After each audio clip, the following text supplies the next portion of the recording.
Well, Microsoft is about technology, and really our business is about helping customers use technology innovatively to meet their business requirements as well as to serve their customers. For Microsoft, and even for any other company operating in Singapore, it's a very dynamic market here. So for us, it's also about building an ecosystem of partners that helps us to scale and to respond and complement the market. It is a journey for us. It's not a point in time, it's not arriving. It will continue to be a journey. So there are a few factors we look at. One is innovation and continued investment in innovation. Secondly, very important, listening to our customers and being customer-centric, understanding the markets we operate in and responding to that. Do we always get it right? Let me be very honest, no. But I think the important thing is continuing to engage and adapting and working with the market. Lastly, daring to be different, sometimes adapting to the changes in the market and being able to operate in that kind of environment. Jessica, the woman, would you like to share some of your experiences there? Well, I would say I'm not sure about how different I am, but I think I've been also fortunate because along my journey in my career, I've been in the industry for about 20 over years. Now that's going to tell on my age. But basically, along that way, I think first I've been fortunate in I've been operating in a market like Singapore, which has allowed me to have opportunities. I'm never totally ready for them. Let me be very honest.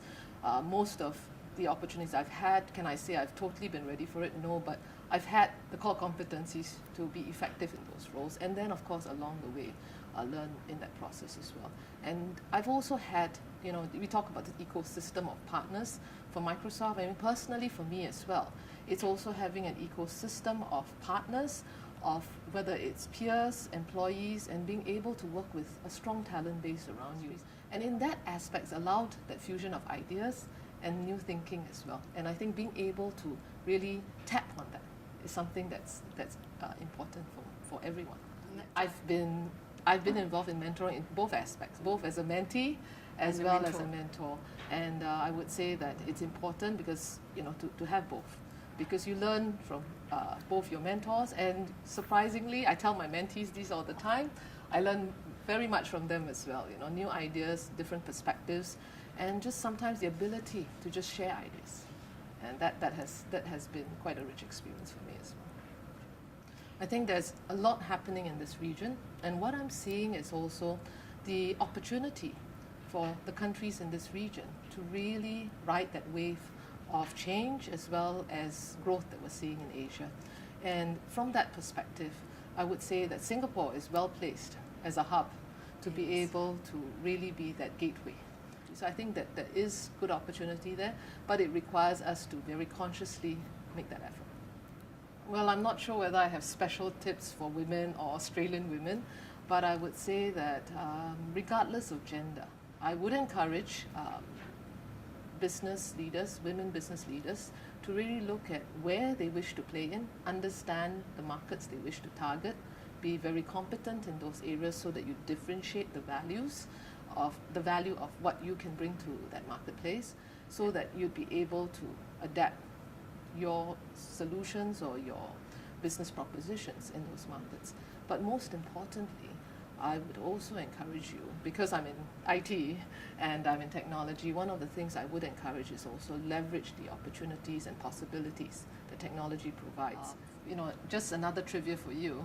For Microsoft, each dollar that we make in the markets that we operate, there usually is a strong multiplier effect. In Singapore, that's $1 to $8. So in other markets, it could be higher. Most of the time, it's around that range, about $8 to $13 thereabouts. But that means for every dollar, we generate the economy benefits. And one of the big focus for us as a company here in Singapore is also investing in the long term. And when we look at that, it's about talent development, working with key stakeholders in this market, because for an industry like ours, we have to ensure that we have a strong talent base. And one of the things we also look at is not just about the individuals, but also the local software economy. And it's also working with companies in Singapore, both startups as well as mature companies, in terms of building that software talent base. Because for any technology company to thrive in any market, It's not for altruistic reasons we do it, but it's really to ensure the long-term viability of our business as well, to really have that ecosystem that I talked about. Thank you. Most welcome.